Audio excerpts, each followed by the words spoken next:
A reading from the Holy Gospel according to Luke. Jesus said to his disciples, I tell you, make friends for yourselves with dishonest wealth, that when it fails, you will be welcome into eternal dwellings. The person who is trustworthy in very small matters is also trustworthy in great ones, and the person who is dishonest in very small matters is also dishonest in great ones. If, therefore, you are not trustworthy with dishonest wealth, who will trust you with true wealth? If you are not trustworthy with what belongs to another, who will give you what is yours? No servant can serve two masters. He will either hate one and love the other, or be devoted to one and despise the other.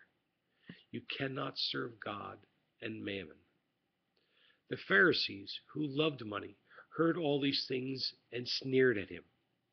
And he said to them, You justify yourselves in the sight of others, but God knows your hearts. For what is of human esteem is an abomination in the sight of God. The Gospel of the Lord.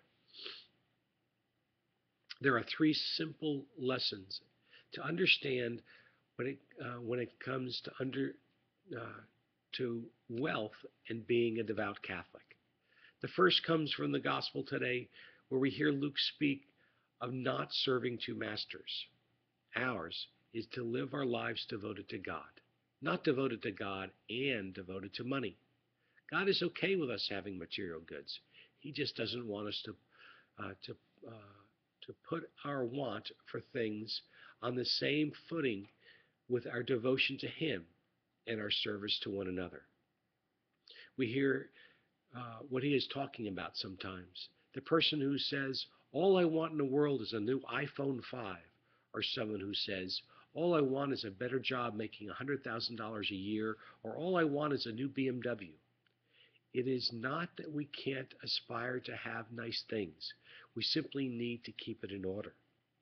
The second important lesson comes from Matthew 19:24. It is easier for a camel to pass through the eye of a needle than it is for a rich man to get into heaven.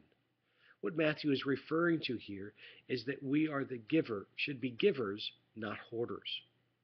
Ours is to be unselfishly giving to those in need, remembering Christ's words, whatever you do to the least of my brothers, that you do unto me. Matthew 25:40.